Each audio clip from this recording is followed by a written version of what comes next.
Dios los bendiga, estimados hermanos, en esa misma actitud de reverencia, oremos a nuestro Señor. Bendito Dios, gracias. Gracias porque te podemos adorar.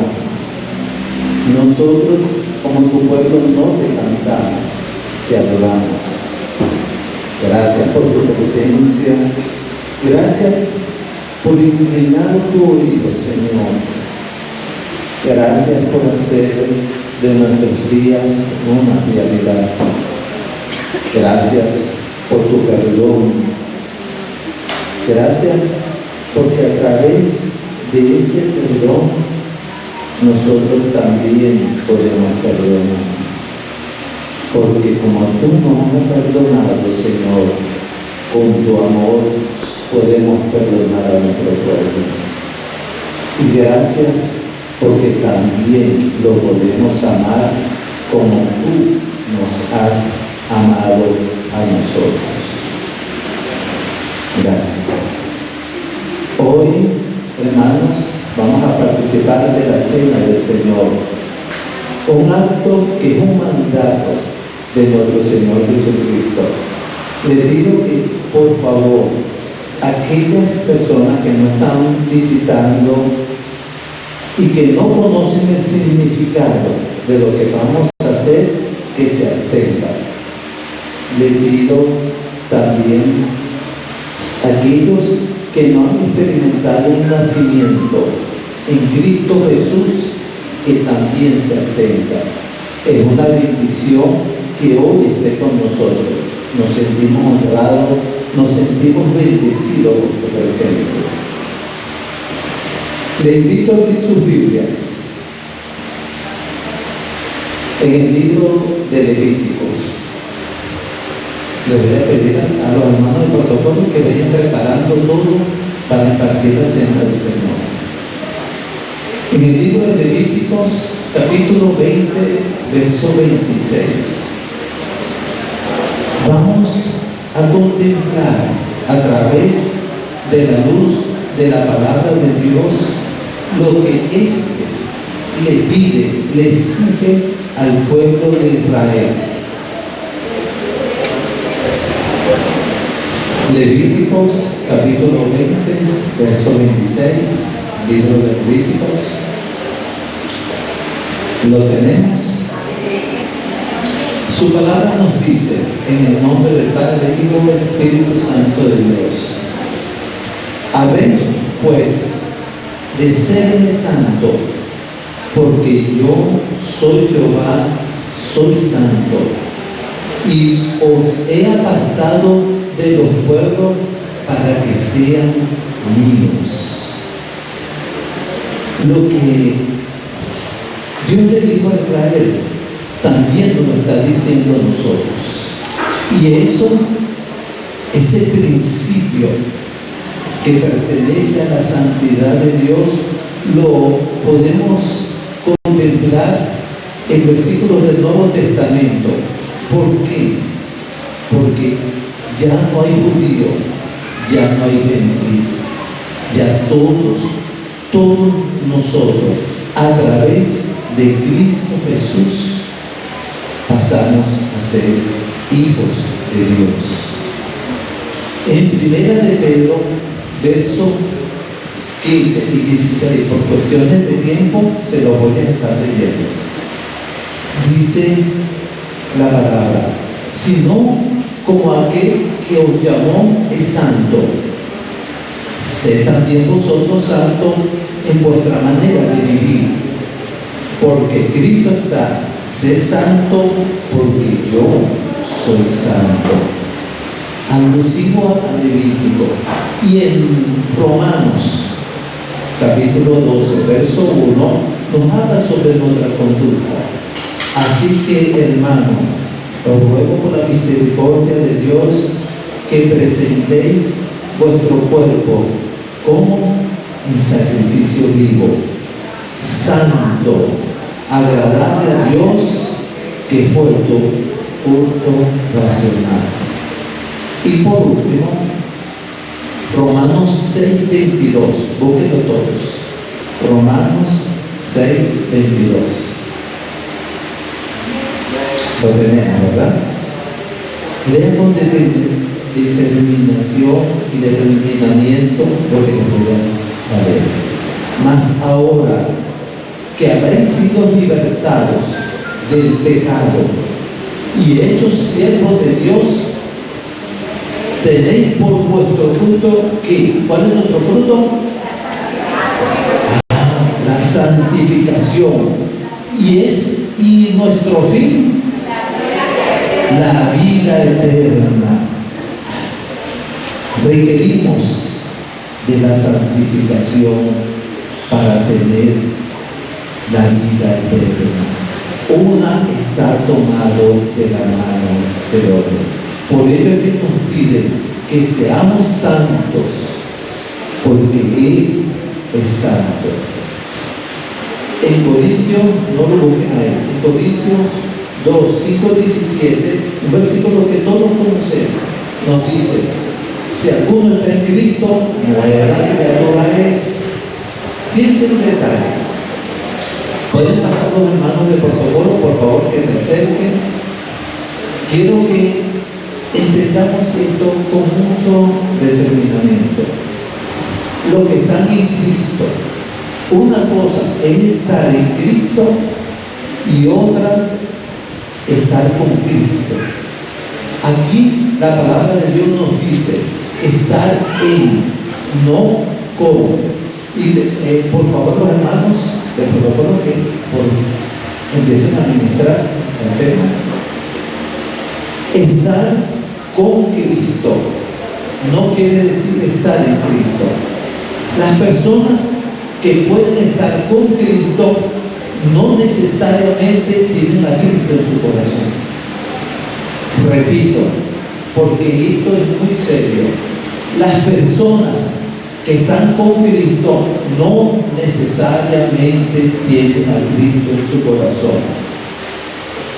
Las personas que están con Cristo perfectamente pueden tener una vida de religiosidad, una vida de hábitos. Cuando una persona está con Cristo, escuche esto, es más importante lo que sabe que lo que hace. Es más importante lo que sabe que lo que hace. Una persona que está con Cristo puede presentar que su trabajo, ya sea secular o su trabajo ministerial, lo puede apartar de su relación con Dios. ¿Por qué? Porque está con Cristo. El hecho, y esto es muy profundo y muy delicado, cualquier cosa que hagamos y nos aparte de nuestra comunión con Dios, significa que podríamos estar con Cristo y no en Cristo. Por ello debemos revisarnos diariamente. Estar en Cristo, ahora les comento, ¿qué significa estar en Cristo? Es consustanciar nuestra relación. Consustanciarse es unirse en una intimidad de tal manera que vamos a ser uno solo. Y en este caso es uno solo con Cristo. Estar en Cristo es estar de tal manera que en Él, que podemos decir, como dice el apóstol Pablo en Gálatas 2:20, ya no vivo yo, mas vive Cristo en mí. Esa es la relación de una persona que está en Cristo. Es centrar nuestras vidas en Cristo Jesús. Es tener la santificación como fruto de nuestra vida y como fin, que la vida eterna. En Romanos 6:22 lo que leímos. Estar en Cristo es vivir la santidad de aquel que nos llamó. Eso es entrar en Cristo. Entrar en Cristo es que mi vida, mis motivaciones, mi propósito giren en torno a un centro. Y ese centro, ¿quién es? Cristo Jesús. Gracias. Eso es estar en Cristo.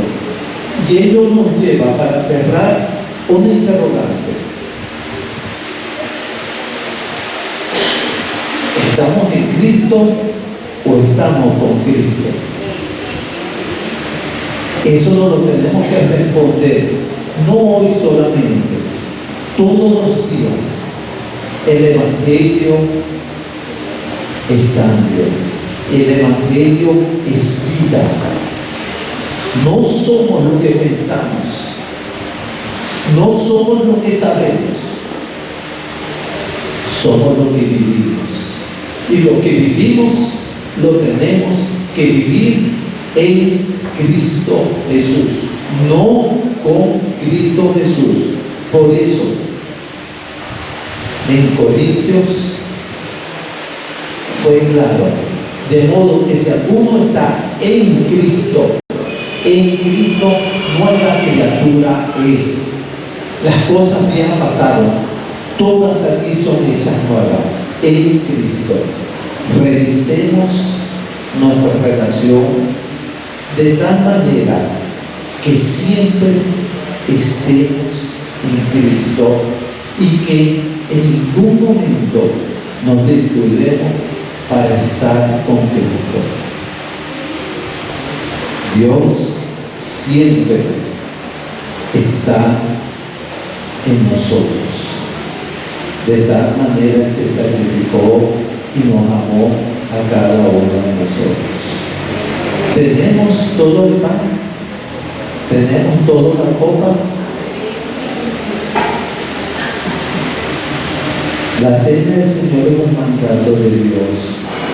Tenemos la bendición de poder participar de eso. Tomemos la cena del Señor con la dignidad de Cristo Jesús, con el amor de un Dios que se sacrificó por cada uno de nosotros. Si Él murió por nosotros, ahora nos toca a nosotros vivir por Él. Y Él quiere que vivamos por Él. En 1 Corintios, capítulo 1, versos 23 y 24, nos dice la palabra del Señor. Porque yo recibí del Señor lo que también os he enseñado, que el Señor Jesús, la noche que fue entregado, tomó el pan y habiendo dado gracias, lo partió y dijo: tomad y comed, esto es mi cuerpo que por vosotros es partido. Haced esto en memoria de mí. Bendito eres tú, Rey del universo. Bendito eres tú que sacas el pan de la tierra. Bendito eres por amarnos. Bendito eres por hacer de nosotros lo que nosotros somos.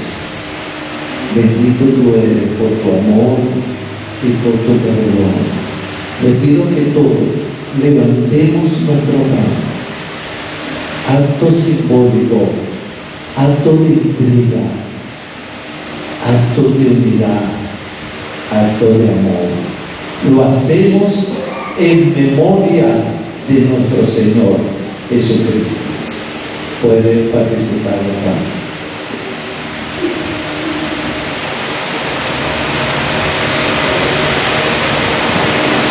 Gracias, Señor. Gracias por tu amor. Gracias por estar todos los días con nosotros. Asimismo tomó también la copa después de haber cenado diciendo: esta copa es el nuevo pacto en mi sangre. Haced esto todas las veces que la bebieres en memoria de mí. En Mateo 26, 28 nos dice que el vino representa la sangre que fue derramada por muchos. Levante su copa. Recuérdelo a Él. Bendito eres tú, Padre, Creador del cielo y de la tierra. Bendito sea tu presencia, Señor. Hoy te recordamos, Señor, con el propósito de servirte, con el propósito de decirte, Señor, que queremos ser fieles, que queremos honrarte, que queremos que nuestras vidas sean, Señor, conforme a tu propósito. Lo hacemos en tu nombre, en el nombre que es por encima de todos los nombres, en el nombre de Cristo Jesús. Puede tomar y participar. Señor bendito Dios, ayúdanos a vivir, Padre amado, en la santidad de tu presencia. Ayúdanos, Señor, a vivir, Señor, en la dignidad que tú nos has llamado, bendito Dios. Hoy aquí, Señor, te pedimos con corazones, Señor, que están postrados a tus pies, que nos ayudes a ser como tú. Ayúdanos a honrar tu sacrificio. Ayúdanos a amar y a ver como tú nos ves. Ayúdanos a amar como tú nos amas. Ayúdanos a rendir nuestras vidas como tú las rendiste en su momento por cada uno de nosotros. Gracias por tu presencia. Ayúdanos a estar en ti y no estar contigo, porque entonces en ti seremos uno, como dice tu palabra, como tú has sido uno con el Padre, así seremos uno contigo. Gracias. En Cristo Jesús. Amén, Señor. Y amén. Gracias. Gracias. Pueden buscar Primera de Tesalonicenses capítulo 5.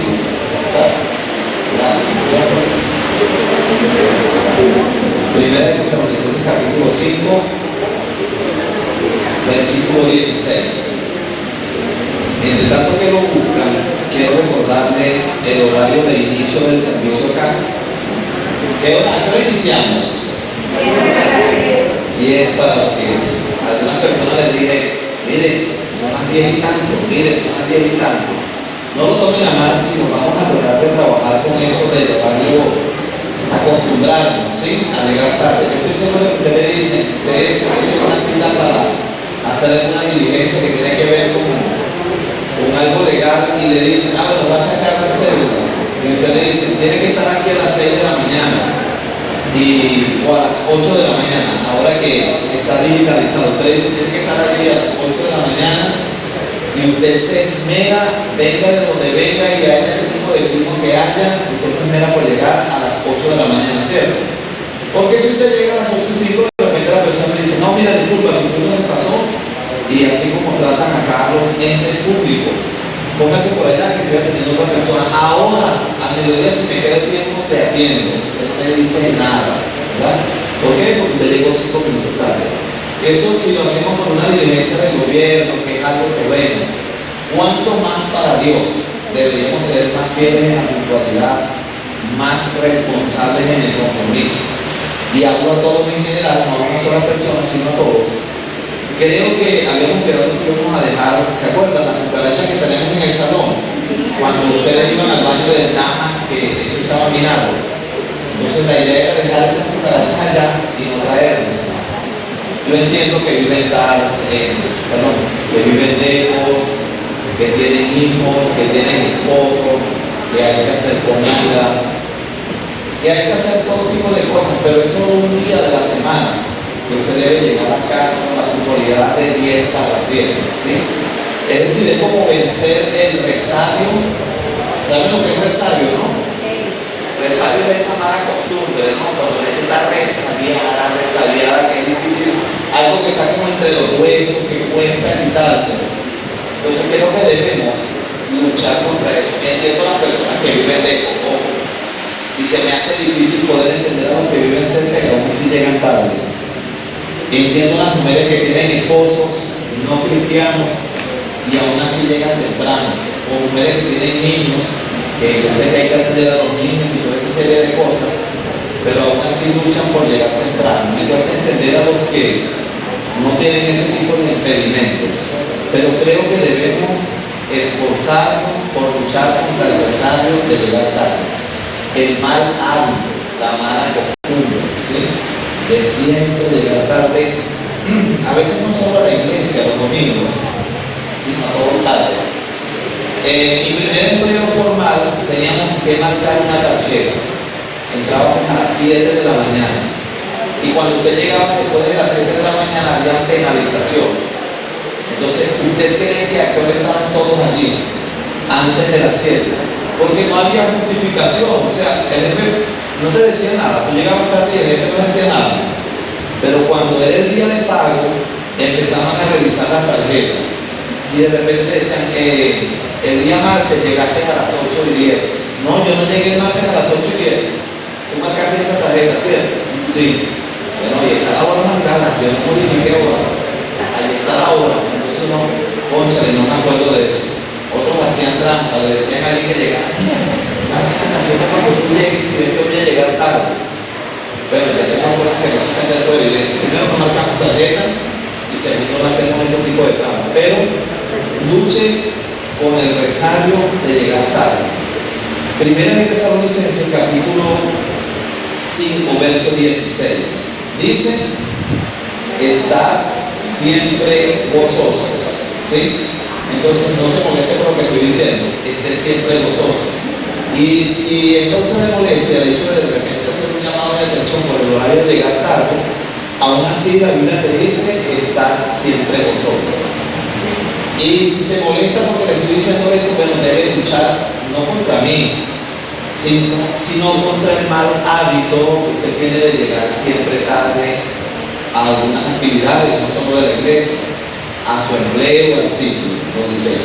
Por cierto, estoy recordando que en la escuela bíblica dominicana me dijeron por allí que les recordara que hay deudas pendientes con el tema de lo que ellos están haciendo, que hacen vendimia los domingos de la mañana o al mediodía para recolectar fondos.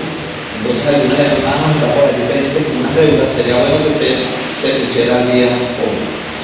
Dice 1 Tesalonicenses capítulo 5, verso 16, solo voy a estar hablando de 3 versículos. Dice, estad siempre gozosos. 17, orad sin cesar.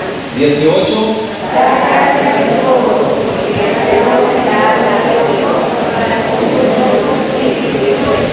ok, ¿cómo notamos aquí esas 3 palabras? Primero, que están en mayúsculas, ¿cierto? Segundo, que están separadas por un punto, por lo tanto le sigue mayúscula, ¿no? Y tercero, que están en una manera de imperativo, es decir, mandamiento. ¿Sí lo notan? Orar, primero estar, segundo orar y después dar. No dice, cuando puedan, si es posible, si en algún momento tienen la oportunidad, si ustedes ven que de alguna manera logran, chévere. No, lo estamos viendo como un imperativo, ¿cierto? Y es un imperativo presente, estar, orar y dar. Entonces, cuando hablamos acerca de estar siempre gozosos, aquellas personas que de repente no les gusta que estemos hablando acerca del horario porque tienen diversidad de factores que les impiden llegar temprano, entonces, aún así la Biblia te dice estar siempre gozosos.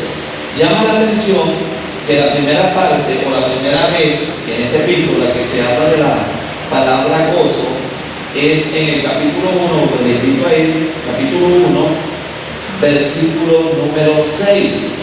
Pero vamos a ver el contexto por el cual Pablo les está diciendo allí en el 1.6 de Primera de Tesalonicenses a ellos que estén siempre gozosos. Dice: pues nuestro evangelio no llegó a vosotros en palabras solamente, sino también en poder, en el Espíritu Santo y en plena certidumbre, como bien sabéis. Perdón, estoy leyendo el 5, olvidé decirles que es el 5.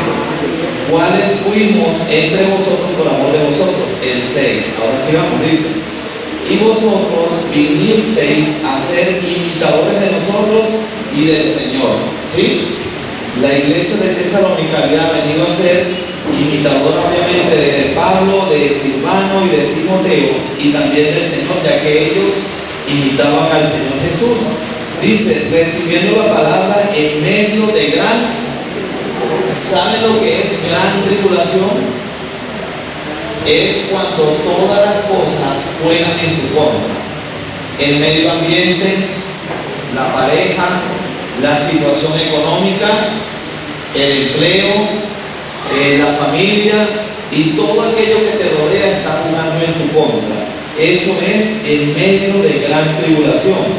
Y aún en medio de gran tribulación, Pablo les dice: con gozo del Espíritu Santo. ¿Sabe lo que es decirle a una persona que tiene miles de problemas y situaciones adversas que se goce en el Señor? Mucha gente a veces se ofende cuando le dicen: pero gózate en medio de esa dificultad. ¿Cómo puedes decirme eso? No estás viendo todo lo que se me ha venido encima y tú me dices no, eso. Bueno, es precisamente lo que Pablo le está diciendo a la iglesia de Tesalónica, que en medio de toda esa gran tribulación ellos se gozaban o tenían el gozo en el Espíritu Santo. Y nuevamente aquí en el versículo 16 del capítulo 5 le dice: estad siempre gozosos. Ahora, estar gozosos no tiene que ver con el hecho de estar pegando los dientes todo el día, de estar riendo, de estar echando chistes, estar de buen genio o de buen humor, sino más bien es con el hecho de tener una práctica continua en el gozo. Dice la Escritura que el gozo del Señor es nuestra fortaleza. El sinónimo de la palabra gozo podría definirse como, bueno, aparte de estar alegre, estar contento, estar feliz, gozarse en el Señor, gozarse en medio de ciertas dificultades que, por ejemplo, los discípulos tenían constantemente. En Hechos se nos dice que en una oportunidad increparon a Pablo y a Juan, a Pedro y a Juan, y les hicieron un juicio, y en medio del juicio un hombre llamado Gamaliel pidió que sacaran a ellos, y luego que lo sacaron les dijo: miren, yo no sé si está bien decirles esto, pero es bueno que ustedes lo sepan. Si ustedes siguen haciendo este tipo de práctica con ellos, de torturarlos, creo que las cosas no van a cambiar, sino todo lo contrario, van a empeorar. Eso es Hechos capítulo 5, versículo 40. Gamaliel estaba tratando de ayudar a ellos en el hecho de qué decisiones tomar para que los discípulos dejasen de predicar el Evangelio. Pero al parecer esto no cesaba. Entonces, después que Gamaliel termina de hablar, ellos llamaron a los discípulos, dice el verso 40, y dice: y convinieron con él, es decir, con Gamaliel, y llamando a los apóstoles, después de... Bueno, ustedes pueden entender el término azotar, ¿no? Los golpearon, les dieron latigazos, les intimaron, lo cual quiere decir que los asustaron, ¿sí? Les dijeron: miren, esto no es nada, algo así como esto no es nada para lo que les va a suceder la próxima vez que ustedes sigan hablando del Señor. Entonces los intimidaron, y después de intimidarlos les dijeron que no hablasen en el nombre de Jesús, y los pusieron en libertad. El versículo 41 dice: y ellos, imagínense, salieron de la presencia del concilio tristes y adoloridos de haber sido tenidos. ¿Cómo dice? Gozosos. Usted se puede imaginar a una persona que lo agarren, lo golpeen, lo intimiden y le digan cualquier tipo de cosas, y después salir gozoso con el dolor en las espaldas, y bueno, no sé cuántos tipos de torturas más pudieron haber hecho, pero ellos salieron gozosos. Imagínense, y ellos salieron entonces gozosos de haber sido tenidos por dignos de padecer afrenta por causa del nombre, en este caso del nombre de Jesús. No había manera como opacar el gozo que ellos sentían. Y es quizás esta una de las situaciones en las que Pablo le está diciendo a una iglesia, a los tesalonicenses, en la cual muchos de los hermanos habían muerto a manos quizás de los perseguidores, y él les dice: estad siempre gozosos. Y quizás ellos pregunten: ¿cómo podemos estar gozosos si nos torturan, nos persiguen, nos hacen la guerra por todos lados? De una o de otra manera, todo se nos ha venido en contra, se nos ha vuelto en contra. ¿Cómo poder estar gozosos? Y Pablo les dice: estar siempre gozosos. Romanos capítulo 12, versículo 12. Quiero que vayan brevemente allí. ¿Lo tienen? Ok, Romanos 12 dice. Es bueno que usen su Biblia. Para los que no tienen Biblia o se les hace un poco difícil, lo tenemos acá en la pantalla. Romanos 12 dice: gozosos en la esperanza, sufridos en la tribulación, constantes en la oración. Entonces hay una esperanza para el Señor, para los que viven o los que andan en el Señor. Y es por eso que aquí dice: gozosos en la esperanza del Señor, o en la esperanza de la venida del Señor, o en la esperanza que deben tener todos en un futuro glorioso con el Señor. Pablo tenía profundo interés en que la iglesia estuviese consciente acerca de que todos debían mantener ese gozo. Un gozo que se sobrepone por encima de la adversidad, un gozo que está por encima del problema, por encima de la pérdida de algo que usted quiere mucho, un gozo que no tiene que ver con lo financiero o lo económico, porque pueden venir momentos o circunstancias económicas difíciles a la vida de cada persona, pero aún por encima de eso, Pablo dice que estén siempre gozosos. Ahora, el inicio del gozo viene con la presencia del Señor en la vida de cada uno de ustedes, con el saber que Dios mora y vive en cada uno de ustedes. Ese es realmente el inicio de todo lo que es gozo. Hay gente que confunde gozo con alegría, gozo con el momento de que, ay, me llegó esto que no lo esperaba, estoy feliz, estoy gozoso. Bueno, eso es una felicidad que es pasajera, porque luego al rato esa felicidad se va a ir. Si usted tiene dinero, si usted tiene la comida, el carro, lo que usted quería que llegara, bueno, va a ser una felicidad pasajera. Mientras que el gozo es una felicidad o una oportunidad que usted tiene de creer y saber que la presencia del Señor Jesús en su vida le ayuda a mantenerse en ese gozo. Un gozo que no va a ser momentáneo y no se va a ir, sino que va a ser un gozo que va a ser constante. Triunfe usted o no triunfe. Si se graduó en una universidad o de alguna manera no puede graduarse en la universidad, si logra tener el dinero que necesita o no lo recibe, por encima de eso prevalece el gozo. Y es precisamente el gozo que el apóstol Pablo está hablando para todos aquellos o aquellas personas que creen en el Señor Jesús. Es difícil que alguien que no tenga al Señor Jesús pueda tener el gozo en su vida. Es casi imposible poder tener un gozo del Señor, porque el gozo del Señor es la fortaleza de cada uno de ustedes. Y adicional a eso, el gozo demuestra la salvación y al Señor obrando en su vida.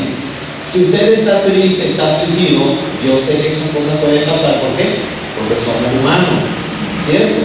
Y como humanos, pues tenemos ciertas necesidades y se vienen situaciones depresivas y cualquier tipo de cosas sobre cada persona, pero aún por encima del gozo, de eso, el gozo debe estar en cada uno de nosotros. No es un gozo pasajero el gozo que usted tiene al tener al Señor en su vida, es un gozo permanente. Y la consumación de ese gozo va a ser cuando el Señor venga por cada uno de ustedes y ustedes puedan ver así cumplida la promesa o lo que la palabra de Dios dice acerca de cuando ya no estemos en este cuerpo ni en esta tierra.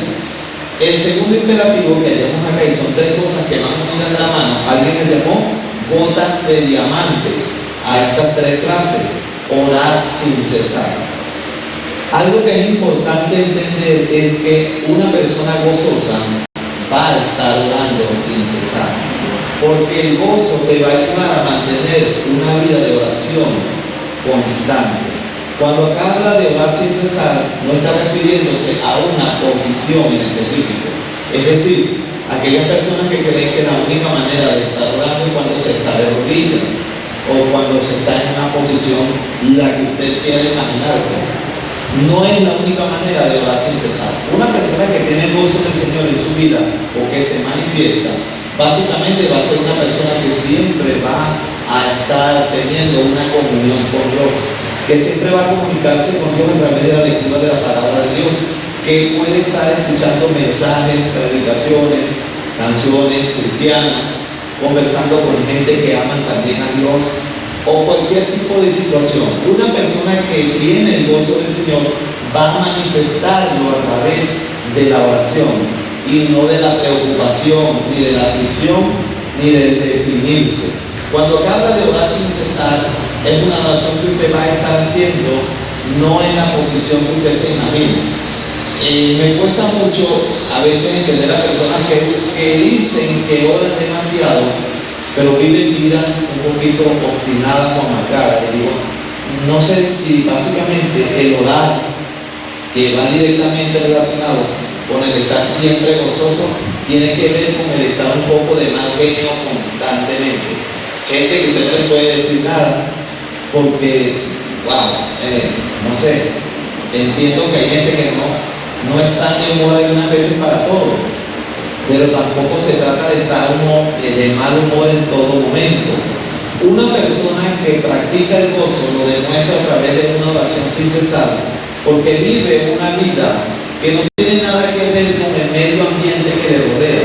Es decir, si la situación política no es favorable, si la situación económica no es lo que se esperaba, si lo que usted deseaba y le prometieron que iba a llegar el día lunes no llegó, eso no va a afectar ese deseo de orar sin cesar y la constante comunión que usted va a tener a través de la oración. Tampoco va a afectar el gozo que usted debe sentir en el Señor. Lo tercero que nos dice es dar gracias en todo. ¿Sí? Verso 18. ¿Usted sabe lo que es dar gracias en medio de situaciones difíciles? Bueno, es lo que Pablo dice, den gracias en todo. ¿Quién más que Pablo para hablar de él? Un hombre que vivía en cárceles, que estaba constantemente siendo azotado, perseguido, algo así como cuando nosotros decimos cuando uno está preso lo andan buscando. Entonces Pablo básicamente tenía ese estilo de vida.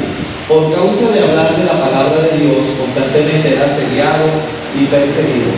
Siempre había alguien que estaba en contra de Pablo para cualquier tipo de situaciones. Y aún así él dice, da gracias en todo.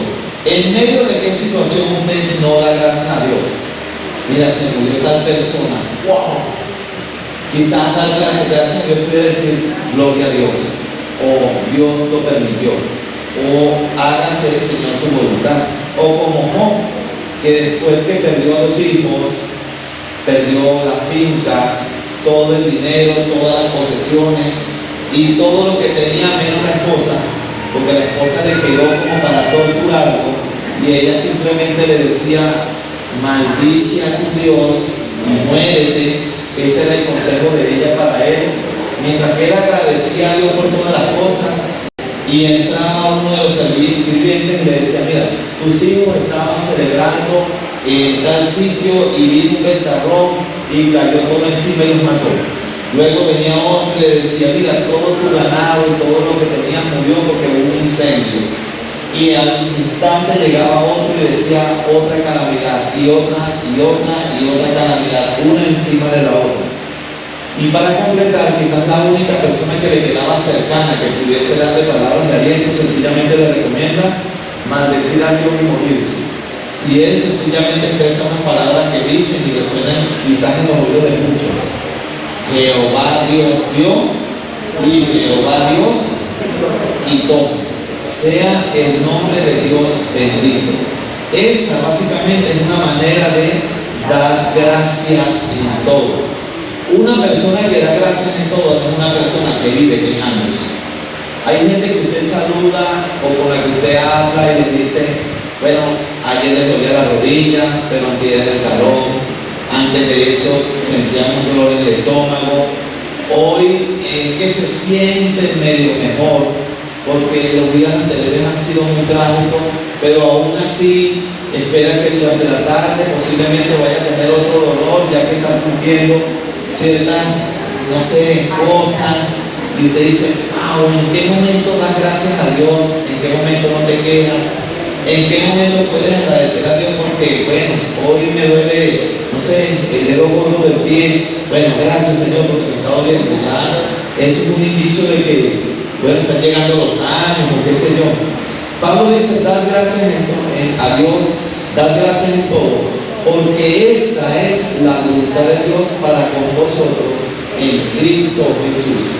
La voluntad de Dios se manifiesta en muchas personas cuando usted agradece a Dios por cada situación, ¿sabe?